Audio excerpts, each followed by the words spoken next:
लेकिन अगर कल को कंपनी बंद होती है और आप 2-3 हजार के ही प्रोडक्ट ले रहे हैं ना दोस्त, आपके देखिए मैं क्यों कहना चाह रहा हूं ये बात, इस बात पे मैं जोर क्यों दे रहा हूं। अगर आप 1000, 2000, 3000 के ही प्रोडक्ट दिलवाते हैं तो इसमें कोई बर्बाद नहीं होता। पहली बात तो अगर आप 50,000, 1-1 लाख, 2-2 लाख के प्रोडक्ट दिलवा रहे हैं तो ये मान के चलिए कल को वो कंपनी बंद होगी, वो सारा आपका गिरबान पकड़ेंगे। अगर आप जोश में आके अपने खर्चे बढ़ा लेंगे, मैं ये कहता हूं कि नेटवर्क बिजनेस में आप पैसा कमाएं, पैसा कमाने के बाद सबसे पहले अगर आपके ऊपर कोई कर्जा है तो सबसे पहले अपना कर्जा उतारिए। फिर आप जो पैसा कमा रहे हैं उस पैसे के बाद अपने बच्चों को अच्छी एजुकेशन दीजिए। फिर जो पैसा बचता है उसमें अपनी वाइफ को, अपने परिवार को, अपने माँ बाप को एक अच्छी जीवन शैली दीजिए। फिर जो पैसा बचता है उस पैसे को अपने अकाउंट में सेव कीजिए, एफडी कराइए, और जब आपकी अकाउंट में 5, 10, 15 लाख रुपए एक्स्ट्रा पड़ा हो तब जाके आप 5-10 लाख रुपए की गाड़ी ले लीजिए। अब आपको कोई टेंशन नहीं होनी चाहिए।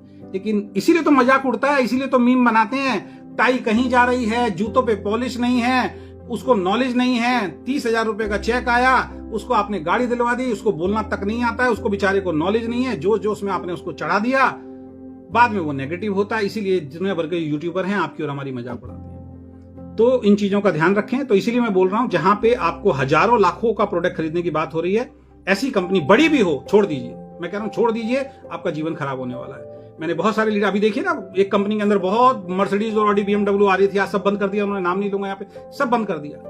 कई लोगों की बेचारी मर्सिडीज की किस्तें जो हैं वो भरनी मुश्किल हो रही हैं, बल्क बाइंग करा के। बल्क बाइंग का बिजनेस एक बार आता है, उसके बाद नहीं आता, जीरो होता है। तो ऐसी कंपनी जहां हजारों लोगों की आप खरीदारी करवा रहे हो, आप बर्बाद हो जाओगे। दूसरा, कम इनकम में अगर आपने खर्चे बढ़ा लिए और आपकी इनकम बंद हो गई और कंपनी बंद हो गई, आप जीरो हो जाओगे।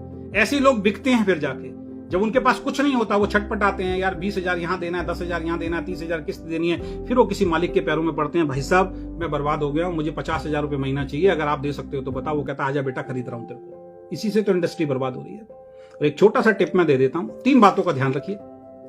ऐसी कंपनी को कीजिए जिस कंपनी में काम करने से सरकार को कोई नुकसान ना होने वाला, सरकार से चीटिंग ना हो रही हो, उस कंपनी को कर लीजिए।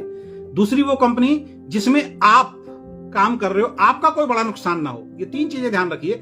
आपका कोई बड़ा नुकसान ना हो कि कल को आपको दुख हो, यार मैंने तो 1 लाख का सामान खरीदा था, यार वो तो बिक भी नहीं रहा, यार अब 1 लाख तो मेरा लग गया। अपलाइन नहीं बिकवाएगा, कंपनी नहीं बिकवाएगी, आपको ही बेचना पड़ेगा। अपलाइन तो झाड़ के पेड़ पे चढ़ा देती है। प्रोडक्ट बेचना कोई गलत काम नहीं है, मैं आज बोल रहा हूं इस बात को। लेकिन पहले आप 2000 के प्रोडक्ट लीजिए, 2000 के प्रोडक्ट बेचने की कोशिश कीजिए। लेकिन लोग आपको 50,000 का प्रोडक्ट, 1 लाख का प्रोडक्ट दिलवा देंगे, वो बिकेगा नहीं। कंपनी कहेगी भैया आपका तो बिल कट गया, अब हम इसमें 1 महीने के बाद वापिस नहीं होगा। और तीसरी चीज, पहली चीज सरकार को नुकसान नहीं होना चाहिए, सरकार छोड़ेगी नहीं।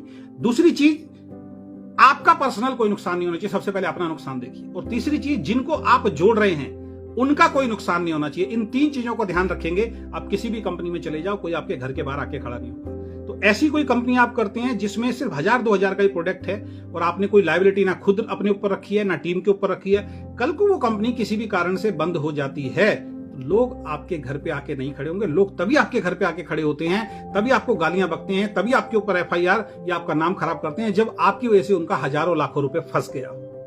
और वही लोग नेटवर्क बिजनेस को खराब करते हैं जिनका किसी की वजह से हजारों लाखों रुपए फंस गया। तो ये तो एक साधारण सी बात है, इन चीजों को आप ध्यान रखें।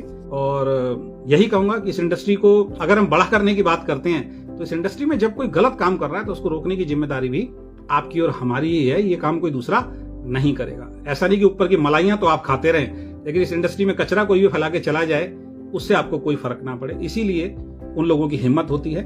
और वैसे तो कुदरत खुद जवाब दे